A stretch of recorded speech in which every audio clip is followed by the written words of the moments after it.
وأفوض أمري إلى الله إن الله بصير بالعباد. So first of all, Assalamu alaikum wa rahmatullahi wa barakatuh. To all the audience and also the honorary guests that they come these distances, and I will appreciate a lot for your being here and also for your concentration, inshallah. I will try to summarize because usually I talk a lot everywhere. So what is left now is like we need some action, not only talking. But anyway, as long as the topic today is concerned, it is because I think today is for the presentation of some awards. So I see that the education in Islam is important. So these lectures actually is taken from different lectures. Some of them are delivered at the University of Hong Kong and some other places. And then I condense it here, and we will cover lots of things, inshallah, especially directed toward the awardee, those who will receive the awards. Okay, Bismillah ar-Rahman ar-Rahim. We'll start with education, and I put the first verses of Quran, وَقَرَّبْ بِزِدْنِ عِلْمًا, at the top. So this verse is enough for all of the lectures, so no need to go ahead.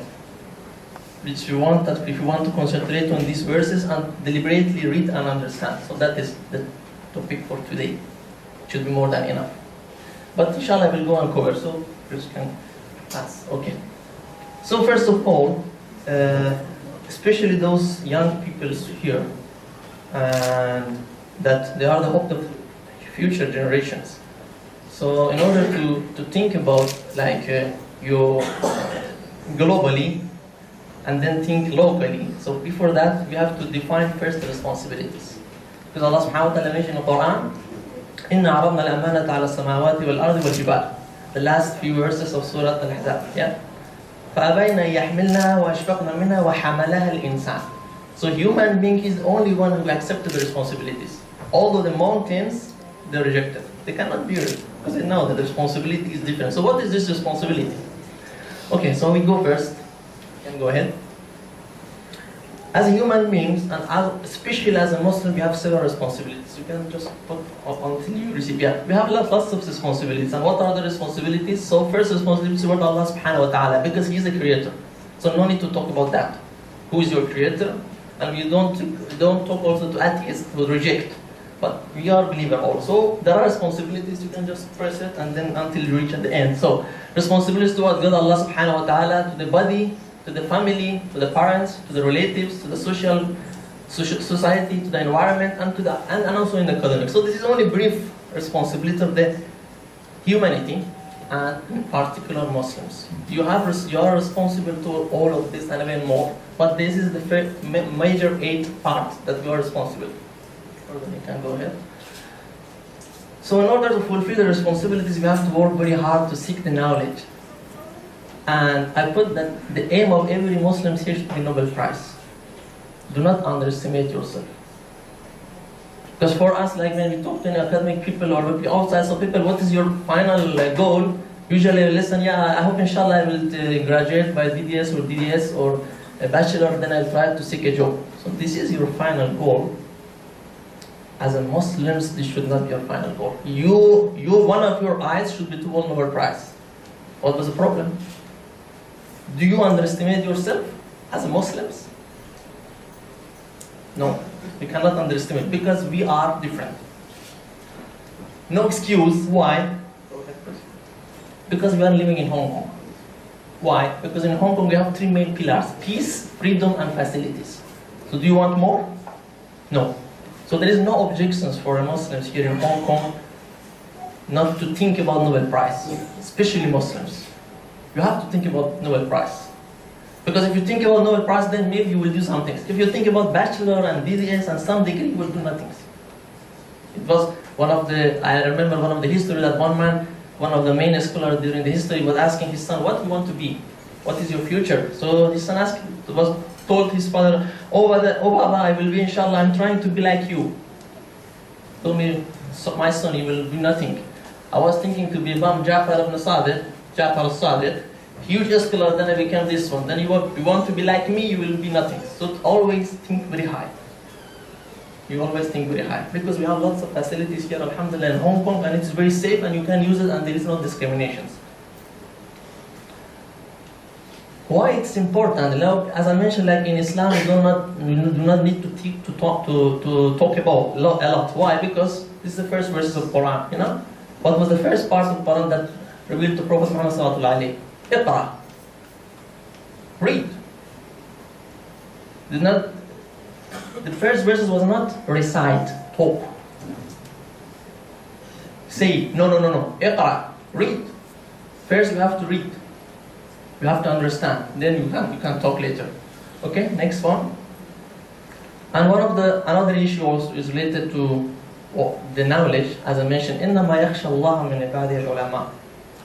Only if you have knowledge, then you will fear Allah subhanahu wa ta'ala the most. إِنَّ اللَّهَ عَزِيزٌ غَفُورٌ. Surah Fatir, verse 28. The next one. And value of scholars. Do not underestimate scholars. Muslims or non-Muslims, especially Muslims. Why? Because they have unique features, and this unique features is only for scholars who are seeking knowledge. Why? Because there is hadith sahih from Abi Hurairah radiallahu anhu that فضل العالم على العابد كفضل على أدناكم. Prophet Muhammad mentioned that the person who is seeking knowledge, who has knowledge, his value is like my value compared to you, Prophet Muhammad sallallahu alaihi wasallam.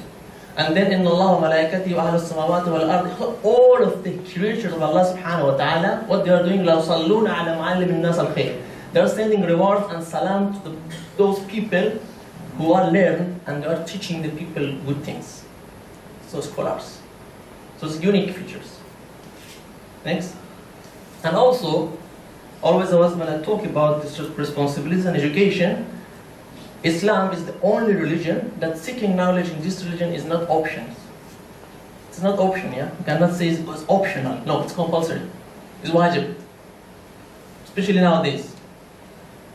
طلب العلم فريضة على كل مسلم. It's like you pray, like you do salah, like you fast. So it is wajib. Especially nowadays. So, next. And also, we always, as I mentioned, we have to be optimistic. Because there is also another hadith, Man salaka tariqan yaltamisu fi ilman saha Allahu lahu bihi tariqan al-jannah. So our final destination is Jannah. So, do you want to have only one path to the Jannah? No. Increase the passes. Pray is one of them, fast is one of them, going to Hajj is another them. Okay, it's another one. Seeking the knowledge. Same like praying, same like fasting. Okay, the next one. And then, always I mention the academic Muslim, the person who seeks knowledge is mujahid. Then they're thinking, like sometimes people ask me, what is the definition of jihad? So jihad is actually a comprehensive word, has lots of meaning. But man kharaja fi talab al-ilm fahuwa fi sabilillah. Anyone who went outside, from here, if you are going to the school and university, once you put your foot outside the home, then you are mujahid in the way of Allah subhanahu wa ta'ala. If you die, you will be shaheed because you are going to seek knowledge in university and schools. So do not underestimate yourself. Okay, next one. And be distinctive at all levels. As I mentioned, it is obligations. For Muslims, it's obligation to be distinctive at all levels. Okay, well, the next. Why? This is the answers. Because kuntum khayra ummah. You were the best ummah has been chosen. So you are a chosen. You have been selected. Particularly, you are from Muhammad sallallahu alaihi wasallam. You have been selected to be Muslims. You have been selected to be in Hong Kong. You have been selected to have freedom, to have safety, to have peace.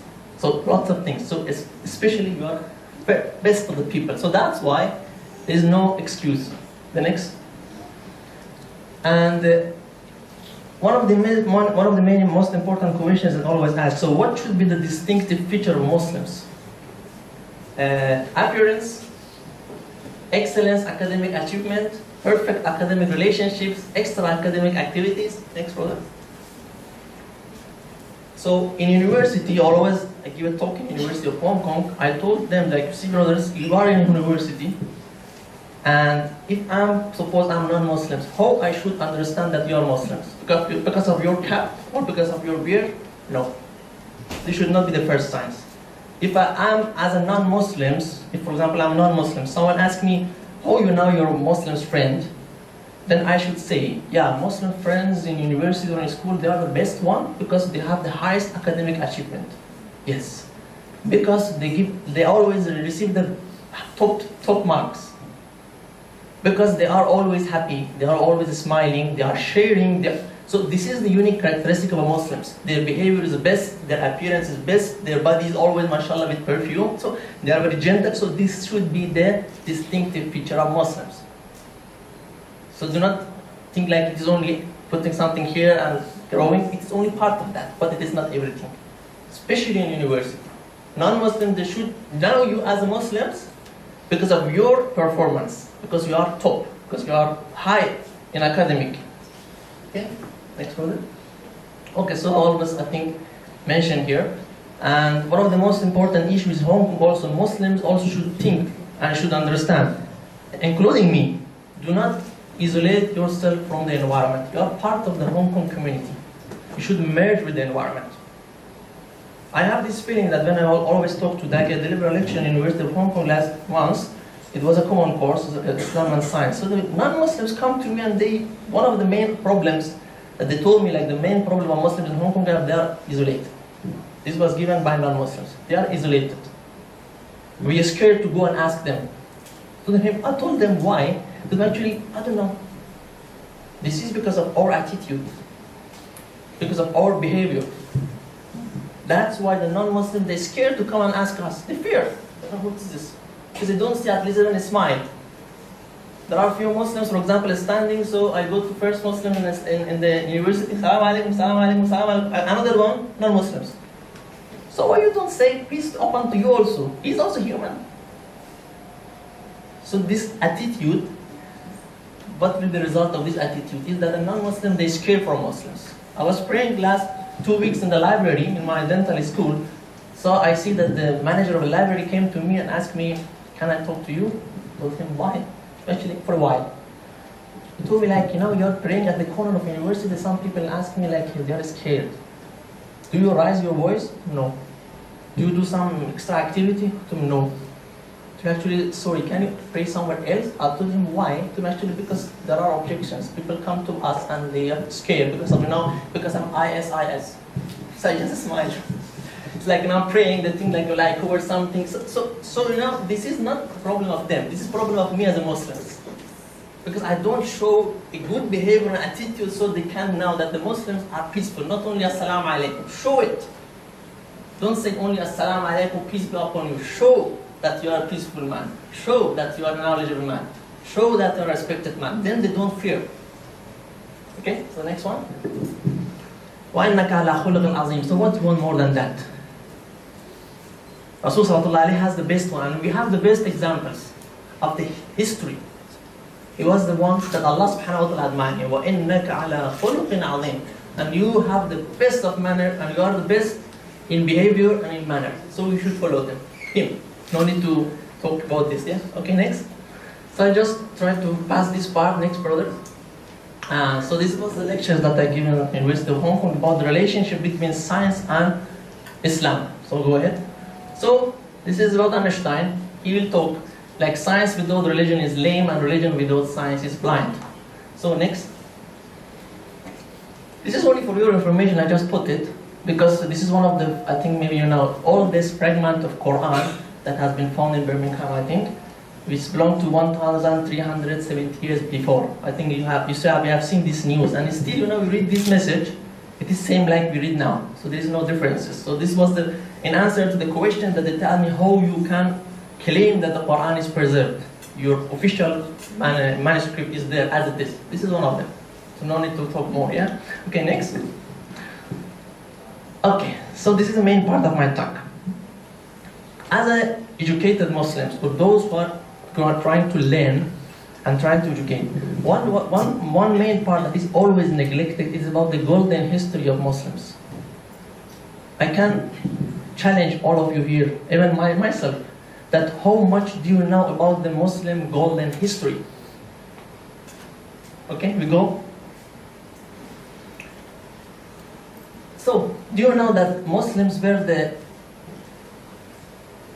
first one who established university? You see, like all this existing university in the world that they have over 1,000 years old are different universities which are in north of Africa, which are in Tunis, which are in Cairo, and which are also in Baghdad. And do you know that the Muslims, they were the first one who invented the idea of mobile hospital. You know mobile hospital? What is mobile hospital? They have the facilities, doctors, medicines, they are moving by camels between different village and area. So they are mobile hospitals. So they were the first one who invented the idea of mobile hospital to reach the people at different area. And Muslims were the first one also to issue the medical licensings. And this is the history there. I just quoted from the history because during one of the Khulafa in Baghdad time, so there were lots of doctors, and they mentioned like because of some complaint of the patient, so the Khalifa decided to issue medical license. So the doctor should come there and they pass exam and then issue for them license. So this is a very, very old history, okay? You can refer to it maybe later on. Okay, go ahead. So this table is very important. I just put it here to show you that we have scholars in Islam during the golden history that they are called father of some knowledge or founder of some knowledge. So there are the list here. For example, Abu Qasim al-Zahrawi is known as Abu Qasim. So I put it here, they are father. No, they are founder of some knowledge.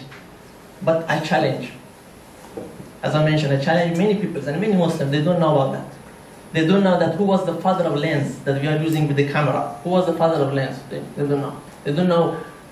And if they told him that the father of lens, father of camera are Muslims, who initiate the idea, they just look at you. So these peoples, these scholars during the golden history of Islam, their books has been translated to Latin and English before 800 or 700 years. And they studied. And it was a reference book in many European universities. And they are Muslims. But we don't know them. They know better than us. Non-Muslims, they know better than us. So I challenge like any of you here, like for example, Farabi, Al-Bayruni, Al-Hazan, or Ibn Sina, just stand and talk 1 or 2 sentences about him. You cannot talk more than that. You don't know. Maybe Ibn Sina, someone came in Persian. For example, Abu Qasim al-Zahrawi, someone came in the Sham or on that. So you don't know more than that. We should know. Because if we know, then we should be then we are able to be proud of ourselves. And then we have this go up and a score in our mind. Yes, they did some things at that time that there was no facilities. What about us at this time that we have lots of facilities? So we can do much more. Okay, so next. So also this is the table with the Muslim scholars and their books that have been translated to different languages in different years. So it's not very important, but if you want, maybe you can come to me and then I will show you this one. Okay, next one. And also this is also a copy of, actually it's not very clear, but it's a copy of Avicenna books, Canon of Medicine, which was one of the reference book of medicine in Europe for over 760 years. 760 years, Ibn Sina book was the reference book of medicine in Europe, but we don't know him.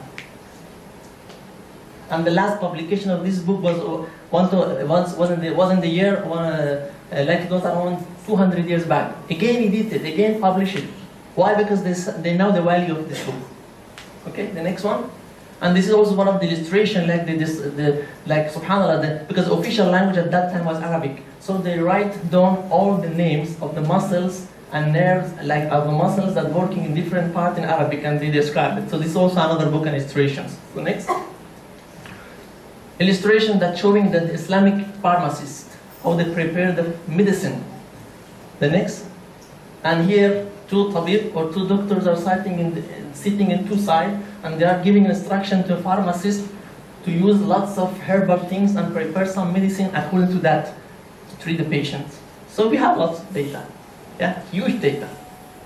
And it is there published in Europe several hundred years back. And they are following still the same principles, because Muslims, they were the founder of lots of things. Okay? The next. Okay, so this is the next part of my talk. I don't want to say that we are always we did. So let's see what our non-Muslims think about Muslims and Islamic golden period and what was the contribution of Islam to the science. So for example, you see the Butler, I just write it, the former United States Senator, he just mentioned that no historical student of the culture of Western Europe can ever reconstruct for himself the intellectual value of the later Middle Ages. It means the golden Muslim period. So he was admiring that. because he know the value and he read the history, how the knowledge transferred from Muslims to Europe. And the Muslims, they were the founders of the civilization in Europe. Okay, the next. So actually, this may be a little bit reverse, so maybe the next one. The next one is Draper. Also, he was an English and American scientist who just mentioned like the Muslims, like the Arabs, has left his intellectual impressions on Europe. They admire the Islamic contributions to the science in Europe, and they admire that the Muslims, they were the founder of knowledge, not only in Europe, also in Asia, and also in all parts of the world. Okay. Also, another one, Watt, who was the Scottish historian, he mentioned like, same again, admiring. So because they were professors of history, they read the history and they understand what was happening during the Golden period. So the next, and also another talk by Badiou. So I just pass it to reach the Bernard Shaw. You know, I think many of you should know him, Sir Bernard Shaw. His book is very interesting. He wrote lots of books about Islam, and also lots of books about Muhammad sallallahu alaihi. And I personally respect him because he was one of the like major philosophers and writers. He was very fair in his writing. So he was the only one that mentioned like if the humanity nowadays, they want to solve their problems, all of the problems, so they need one man like Muhammad. One man like Muhammad Rasulullah. And he mentioned like, I'm sure that if he is given now the rule of the world, he will be able to solve all of the problems. So the next slide, I think, yeah, and next slide is there. Yes. So just you can go back, and that was last slide. So in conclusion, because of the time also, I tried to summarize lots of things here. I put it here. As an academic Muslims, and as a Muslims that we are here in Hong Kong, I don't think like we have any excuse not to be the top. There is no excuse not to be the top. Muslims always should be at the top. Why? Because we are chosen, we are selected ummah, because of our golden history. And also because of, as I told you, because of the history, as because of our contributions only. Not only also because of contribution, because of lots of things. As a Muslims, you always should be the best and target best. And think about, as I mentioned, Nobel Prize. May Allah subhanahu wa ta'ala guide us and help us. And also guide the new Muslim generation to be the ones who are getting the Nobel Prize, not only Nobel Prize, and also much more. وجزاكم الله خيرا والسلام عليكم ورحمة الله وبركاته.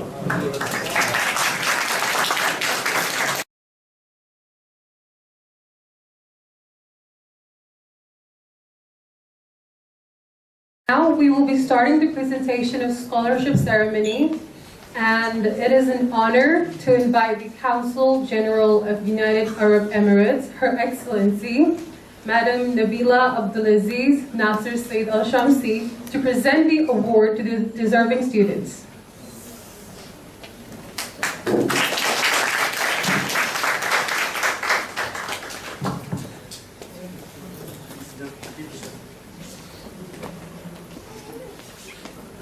First student is Muhammad Sufyan.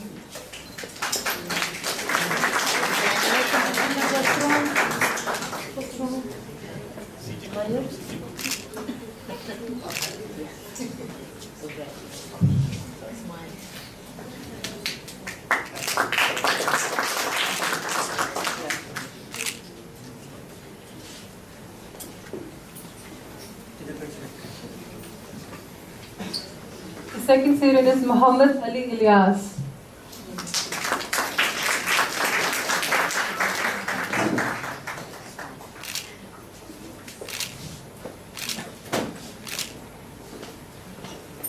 Muhammad Bilal Ahmed.